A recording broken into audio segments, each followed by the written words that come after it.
Good morning students.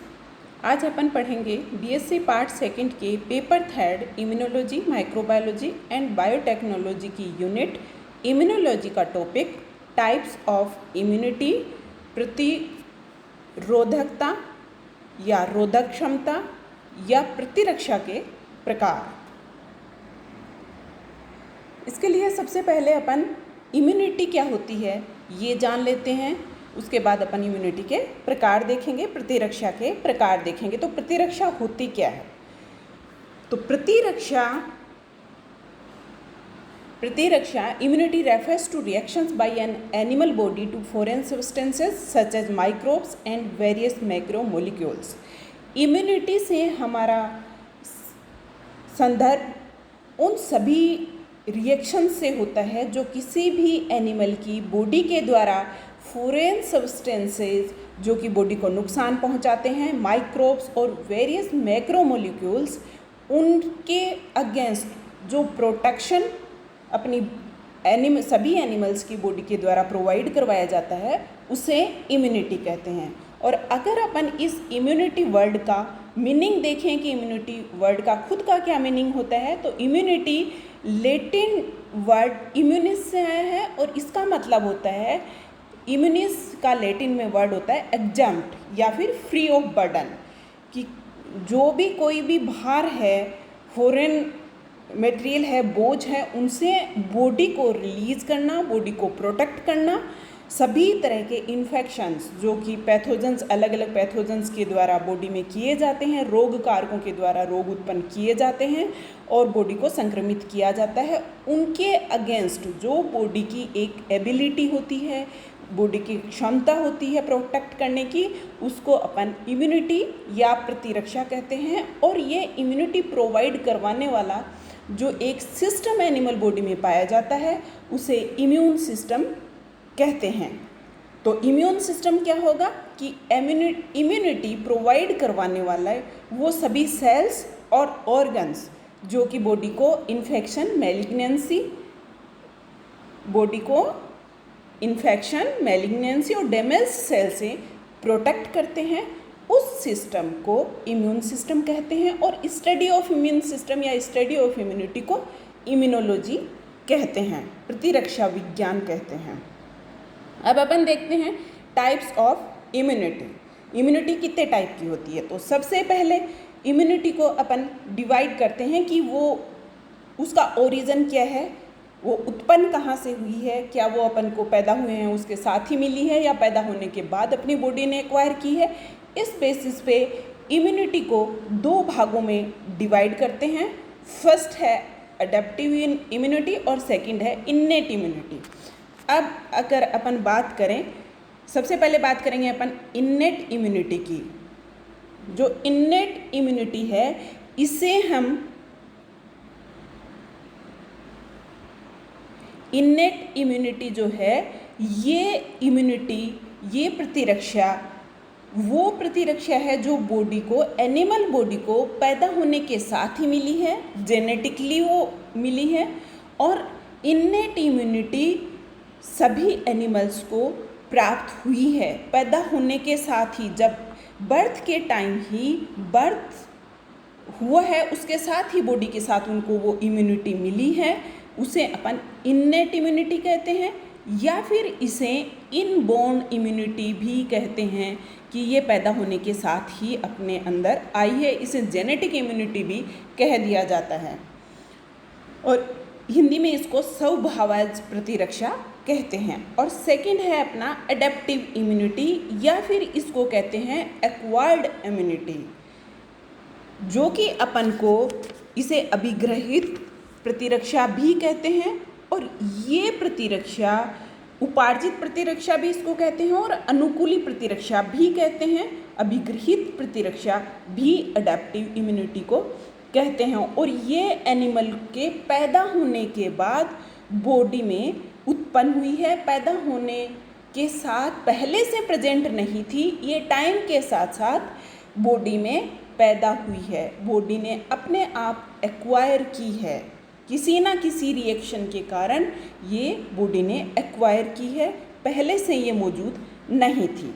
अब अपन ये जो एडेप्टिव इम्यूनिटी है ये खुद दो तरह की होती है। एक होती है नेचुरली, जो बॉडी में अपने आप नेचुरली प्राकृतिक रूप से उत्पन्न होती है। एक होती है आर्टिफिशियल, जिसे कृत्रिम रूप से पैदा किया जाता है। और नेचुरल और आर्टिफिशियल, इन दोनों को आगे फिर से passive natural, active natural, artificial, passive artificial और एक्टिव आर्टिफिशियल इम्यूनिटी, इनमें आगे डिवाइड करते हैं।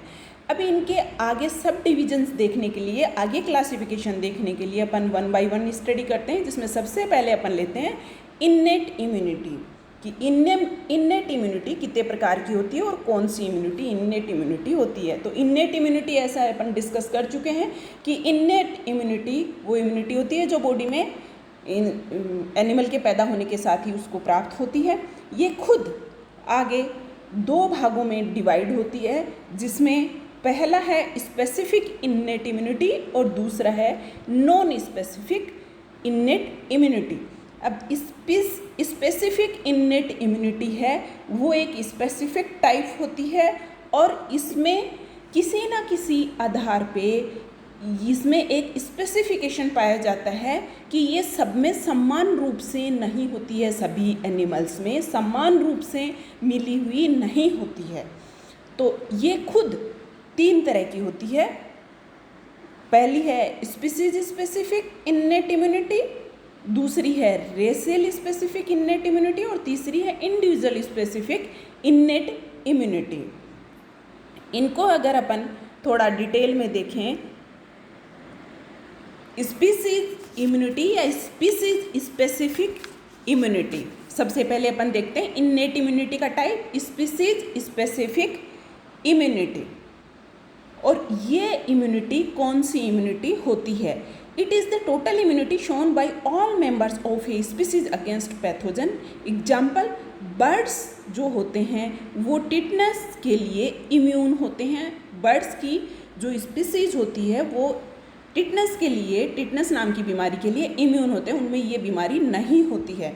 तो स्पीसीज स्पेसिफिक इम्यूनिटी वो इम्यूनिटी होती है जो किसी भी स्पीसीज के सभी मेंबर्स में पाई जाती है, लेकिन सभी स्पीसीज में नहीं पाई जाती है। एक स्पीसीज के सभी मेंबर्स में है, लेकिन सभी स्पीसीज में पैदा होने के साथ समान रूप से उत्पन्न नहीं हुई है। इसका अगर अपन एग्जाम्पल देखें तो जैसा कि प्लांट्स की स्पीसीज में जो बीमारियां होती हैं वो ह्यूमन बीइंग में नहीं होती, और जो ह्यूमन बीइंग में होती हैं वो प्लांट्स में नहीं होती। तो प्लांट्स की स्पीसीज और ह्यूमन बीइंग दोनों में ये स्पीसीज स्पेसिफिक होगा। और अगर अपन एक बीमारी है लेप्रेसी बीमारी, माइक्रोबैक्टीरियम लेप्री, तो ये जो बैक्टीरिया है वो मानव में और आर्मीडेलो, सिर्फ 2 स्पीसीज ऐसी हैं जिनको ये प्रभावित करता है और किसी स्पीसीज में ये बीमारी नहीं होती। तो इन दोनों में इसके लिए इम्यूनिटी नहीं होती है, बाकी सभी इम्यून होते हैं इस बीमारी के लिए। इसी तरह से अगर अपन देखें, बेसिलस एंथ्रेसिस एक बैक्टीरिया होता है जो मानव में बीमारी करता है, लेकिन वो चिकन्स में नहीं करता, चूजों में नहीं करता है। इसी तरह से जैसे मनुष्य में हॉक कोलेरा नहीं होता है और हॉक्स में पोलियो रोग नहीं होता है, मनुष्य में पोलियो होता है, हॉक्स में पोलियो नहीं होता है, मनुष्य में हॉक कोलेरा नहीं होता है और हॉक्स में हॉक कोलेरा होता है। इस तरह किसी एक स्पीसीज के सभी मेंबर किसी भी एक कोई फॉरेन मटेरियल या पैथोजन है जिसके लिए इम्यून होते हैं, लेकिन सभी नहीं होते हैं। तो जिस स्पीसीज में किसी एक पैथोजन के लिए इम्यूनिटी पाई जाती है उसे स्पीसीज स्पेसिफिक इम्यूनिटी कहते हैं। सेकंड है racial immunity, racial specific immunity, जो कि एक ही स्पीसीज की अलग अलग रेस, एक ही स्पीसीज के सभी मेंबर्स में ये नहीं पाई जाती है इम्यूनिटी, लेकिन एक स्पीसीज की एक रेस में पाई जाती है और दूसरी रेस में नहीं होती है। तो ये किसी एक रेस के लिए स्पेसिफिक होती है, इसलिए इसे रेशियल स्पेसिफिक इम्यूनिटी कहते हैं। अगर इसका अपन एग्जाम्पल देखें तो अपन ने बहुत बार सिकल सेल एनीमिया रोग का नाम सुना है, पढ़ा है इसे, अब तक तुम कई बार इसे पढ़ चुके हो। सिकल सेल एनीमिया एक रोग होता है। तो सिकल सेल एनीमिया रोग जो निग्रो अफ्रीकन रेस होती है, काली अफ्रीकन प्रजाति होती है, उन लोगों में सिकल सेल एनीमिया नाम का रोग पाया जाता है, जिसके लिए वो बहुत ज़्यादा सेंसिटिव होते हैं। लेकिन उनमें मलेरिया नहीं पाया जाता है, मलेरिया रोग उनमें नहीं होता है। वो प्लाज्मोडियम के लिए उनमें इम्यूनिटी पाई जाती है, जबकि उनमें सिकल सेल एनीमिया होता है। और बाकी जो रेस है, एशियन रेस है, मानव की एशियन प्रजाति है, उनमें मलेरिया होता है, मलेरिया रोग होता है, प्लाज्मोडियम के लिए वो सेंसिटिव होते हैं, लेकिन उनमें सिकल सेल एनीमिया रोग नहीं होता है। इस तरह से रेस स्पेसिफिक बीमारी भी होती हैं। इसका एक एग्जाम्पल और है कि अमेरिकन और जापानीज़ जो लोग हैं, ह्यूमन बीइंग हैं, मानव की जो अमेरिकन और जापानीज़ रेस हैं, उनमें मीजल्स का बहुत कम इफेक्ट होता है। मीजल्स के लिए वो इतने ज़्यादा सेंसिटिव नहीं होते हैं। उसका अगर अपन इफेक्ट देखें तो उनमें बहुत कम ये इसका प्रभाव होता है। जबकि जो एशियन है, जो भारतीय प्रजाति है, उसमें इंडियन रेस में मीजल्स है, उसका बहुत ज़्यादा इफेक्ट आता है, बहुत ज़्यादा व्यापक प्रभाव इनमें देखा जाता है। इसके अलावा तीसरे टाइप की इन्नेट जो स्पेसिफिक इम्यूनिटी है, वो individual specific immunity. Individual specific immunity में हर एक एनिमल की body to body immunity vary करती है। एक एनिमल में, एक इंडिविजुअल में कोई बीमारी होती है और दूसरे में वो नहीं होती है, चाहे वो सेम रेस का हो, चाहे वो सेम स्पीसीज़ का हो, लेकिन वो इंडिविजुअल स्पेसिफिक होती है। कोई बहुत ज़्यादा सेंसिटिव होते हैं, एलर्जेटिक होते हैं, एलर्जी की प्रॉब्लम बहुत ज़्यादा होती हैं, एक की बॉडी में, दूसरे की में नहीं होती हैं। ये इंडिविजुअल स्पेसिफिक इम्यूनिटी होती है। इसके बाद अब अपन बात करते हैं इन्नेट इम्यूनिटी जो है अपनी इन्नेट इम्यूनिटी में ही अपन ने इन्नेट इम्यूनिटी में अभी अपन ने देखा कि इन्नेट इम्यूनिटी जो स्पेसिफिक इन्नेट इम्यूनिटी है उसके 3 टाइप्स हैं। और इसके बाद अपन देखते हैं नॉन स्पेसिफिक इन्नेट इम्यूनिटी। तो नॉन स्पेसिफिक इन्नेट इम्यूनिटी को अगर अपन देखते हैं तो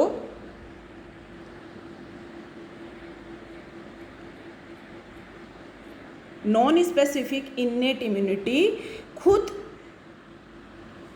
कुछ बैरियर्स के रूप में पाई जाती है। और नॉन स्पेसिफिक इन्नेट इम्यूनिटी किसे कहते हैं? नॉन स्पेसिफिक इन्नेट इम्यूनिटी वो इनबोर्न इम्यूनिटी, स्वभावज प्रतिरक्षा होगी जो हर एक एनिमल को पैदा होने के साथ ही समान रूप से नेचर के द्वारा प्रोवाइड करवाई गई है। उसमें किसी प्रकार का भेदभाव नहीं है, वो सभी को समान रूप से मिलती है।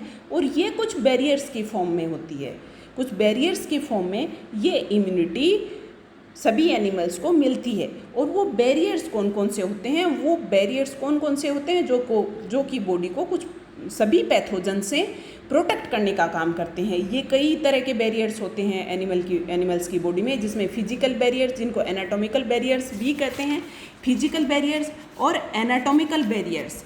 फिजिकल बैरियर्स का मतलब है, एनाटॉमिकल बैरियर्स का मतलब है कि ये वे बैरियर्स होते हैं, अवरोधक होते हैं, जो कि रोगाणु या पैथोजेंस को, फॉरेन सब्सटेंसेस को, फॉरेन मटेरियल्स को बॉडी में एंटर होने से रोकते हैं।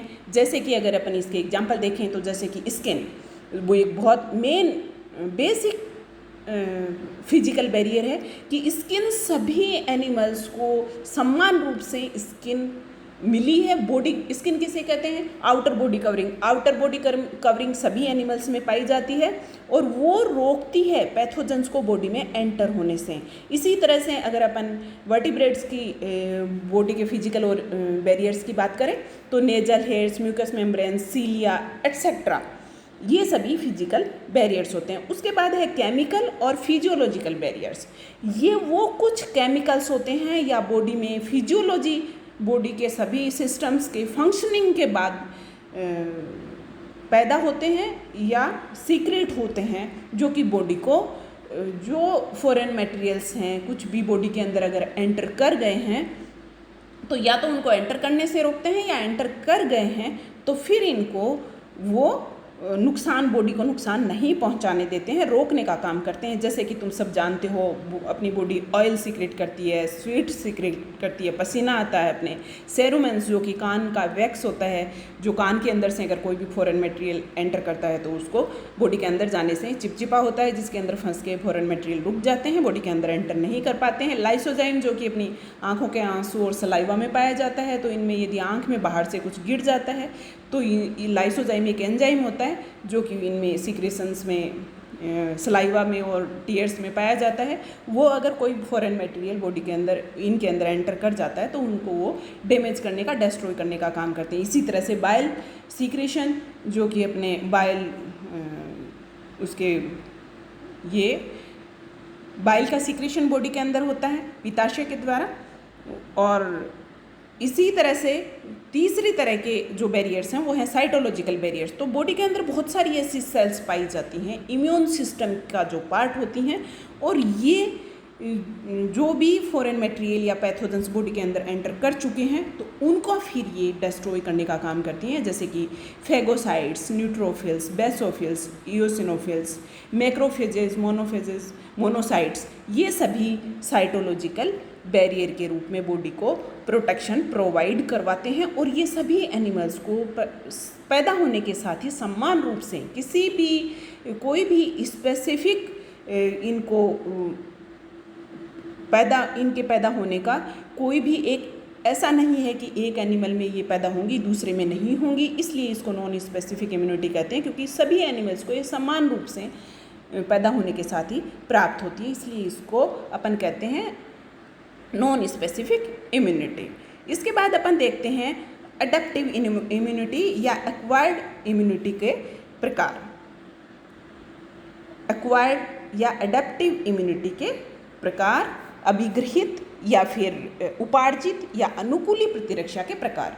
ये खुद दो प्रकार की होती है बॉडी में।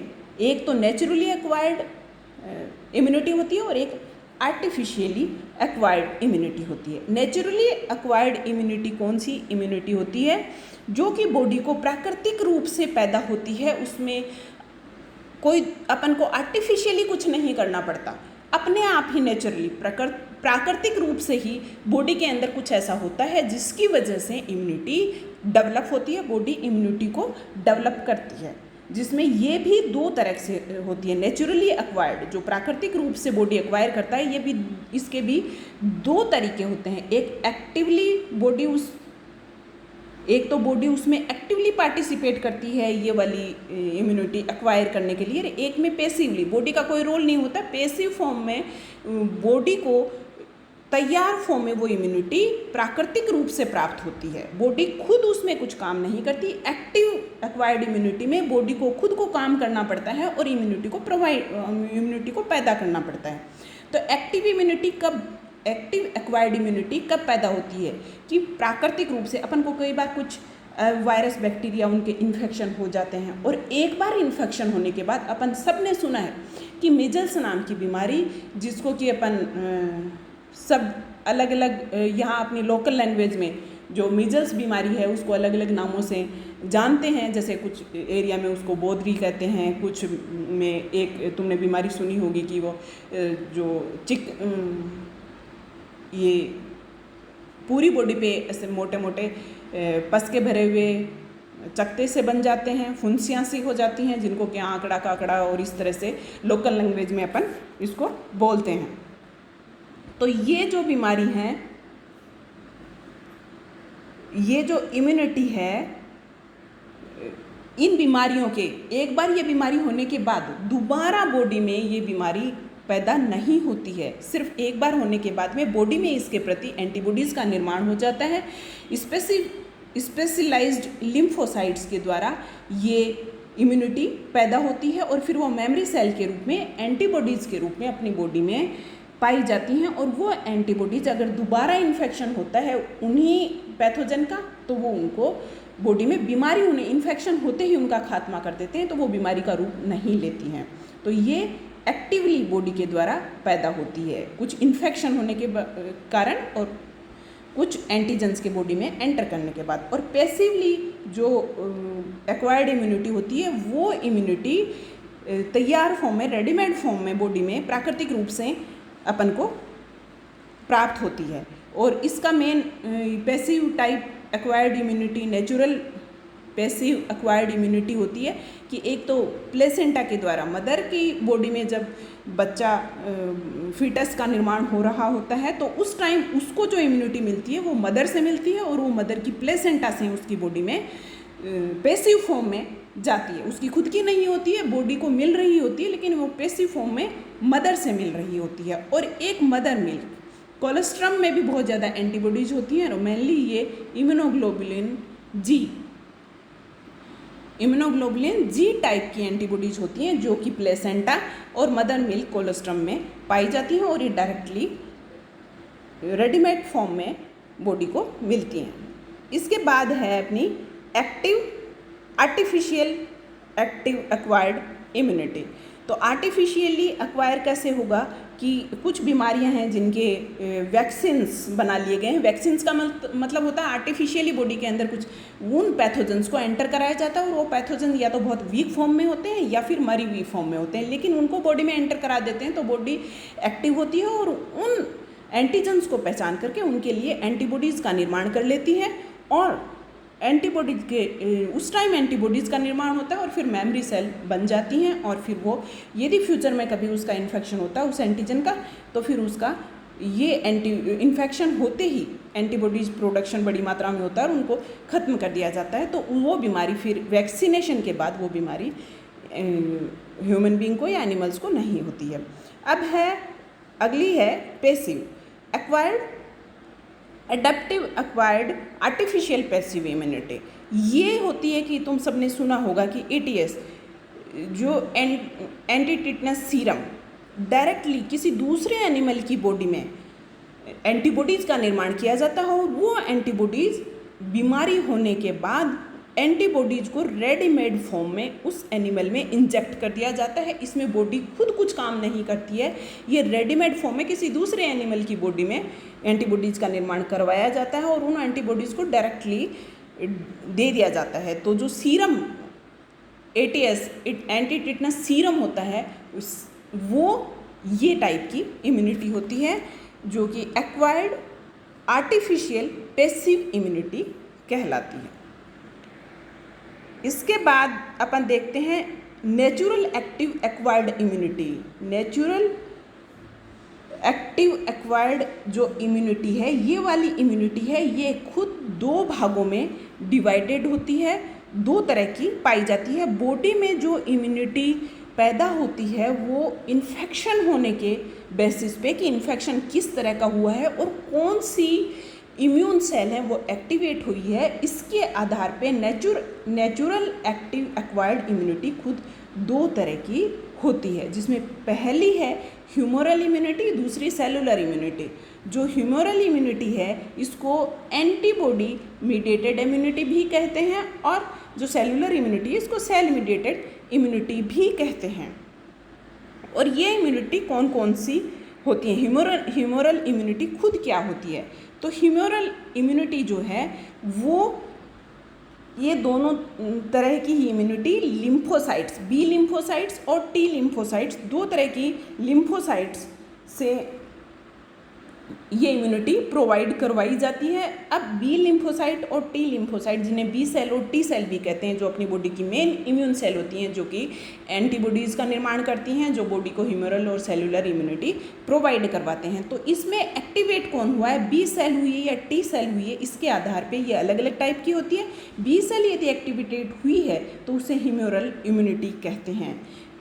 और ह्यूमरल इम्यूनिटी कब होती है? ये बैक्टीरिया, इसका मेनली बैक्टीरिया और वायरसेस जो पैथोजन के रूप में बॉडी में एंटर करते हैं, उनके एंटर करने पर इनको ये जो एक्टिवेटेड बी सेल्स होती हैं वो एंटीबॉडीज़ का निर्माण करती हैं और इनको ये डिस्ट्रॉय कर देती हैं। और जो ह्यूमरल इम्यूनिटी है वो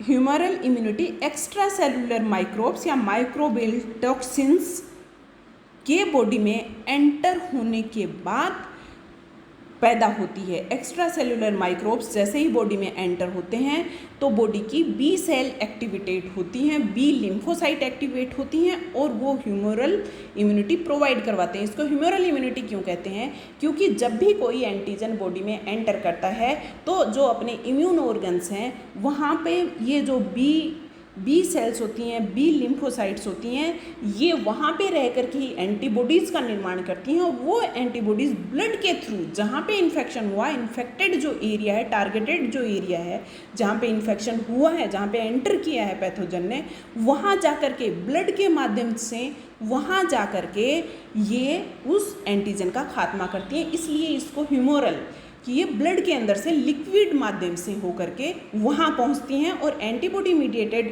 इम्यूनिटी इसलिए कहते हैं क्योंकि ये एंटीबॉडीज़ के द्वारा प्रोवाइड होती हैं।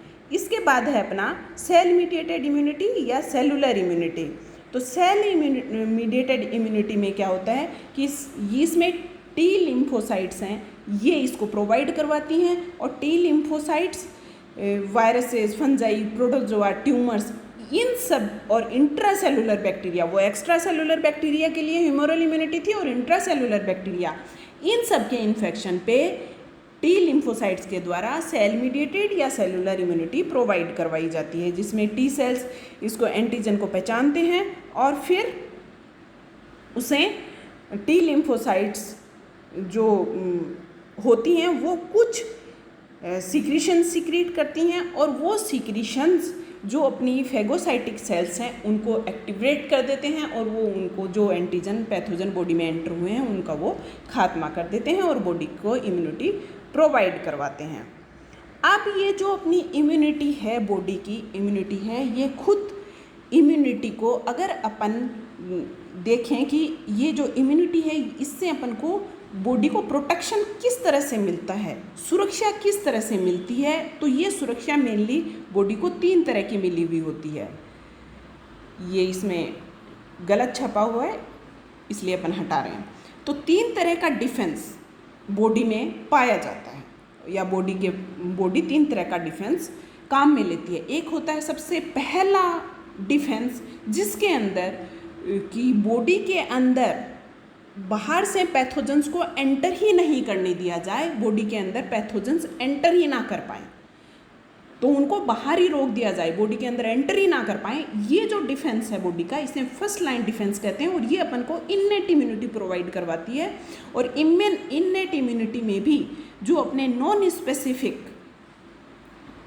स्पेसिफिक जो फिजिकल और केमिकल बैरियर्स होते हैं, जो कि फिजियोलॉजिकल बैरियर या एनाटॉमिकल बैरियर्स होते हैं, ये बैरियर्स फर्स्ट लाइन डिफेंस का काम करते हैं क्योंकि इनका मेन काम होता है बॉडी के अंदर जो भी वायरस, बैक्टीरिया, जो भी पैथोजन है वो बॉडी के अंदर एंटर ही ना कर पाएँ या एंटर ही नहीं करने देते हैं। तो ये फर्स्ट लाइन डिफेंस है। सेकेंड लाइन डिफेंस कौन सा होता है? वो डिफेंस होता है बॉडी की वो सुरक्षा होती है जिसमें बॉडी के अंदर एंटर तो कर गए, जो पैथोजन है बॉडी के अंदर एंटर तो कर गए, लेकिन उनको बॉडी के अंदर एंटर करते ही इन्फेक्शन नहीं करने दिया जाता है, पहले ही उनका खात्मा कर दिया जाता है, जिसमें मेन रोल होता है जो इननेट इम्यूनिटी, अपने पास नॉन स्पेसिफिक इम्यूनिटी होती है, जो साइटोलॉजिकल बैरियर्स होते हैं, phagocytes, neutrophils, basophils, eosinophils, macrophages, ये जो सेल्स हैं साइटोलॉजिकल बैरियर के रूप में हैं, या फिर ब्लड सेल्स हैं जो ब्लड के अंदर लिम्फोसाइट्स पाई जाती हैं, और ये भी यूसिनोफिल, न्यूट्रोफिल्स, बेसोफिल्स, ये सब ब्लड सेल्स ही हैं। ये सब की सब सेल्स मिल करके जो भी पैथोजन एंटर हो गया है उसको ख़त्म कर देती हैं, इसलिए इसे सेकंड लाइन डिफेंस कहते हैं। इसके बाद जो थर्ड जो अपनी डिफेंस होता है, तीसरे तरह का डिफेंस होता है, वो होता है थर्ड लाइन डिफेंस होता है लिम्फोसाइट्स के द्वारा पैदा होता है। और ये एक्वायर्ड इम्यूनिटी जो कि अंदर एंटर कर गया है, इन्फेक्शन हो गया है और उसने बॉडी को डिस्ट्रॉय करना शुरू कर दिया है, उसके बाद बॉडी ये इम्यूनिटी डेवलप करती है और ये एक्वायर्ड इम्यूनिटी होती है। और एक्वायर्ड इम्यूनिटी में भी ह्यूमरल इम्यूनिटी और सेल मीडिएटेड इम्यूनिटी जो कि थर्ड लाइन डिफेंस के अंतर्गत आती है। और ये जैसा कि अपन देख चुके हैं कि किस बेसिस पे बी सेल और टी सेल इम्यूनिटी बॉडी में पैदा होती है। इस तरह से अपनी बॉडी में, एनिमल्स की बॉडी में जो इम्यूनिटी पाई जाती है वो इतनी तरह की होती है और किस किस बेसिस पे और किस तरह से होती है ये आज हमने देखा। इसे आप पढ़िए, घर पर रहिए, पढ़िए, पढ़ते रहिए और खुश रहिए। Thank you.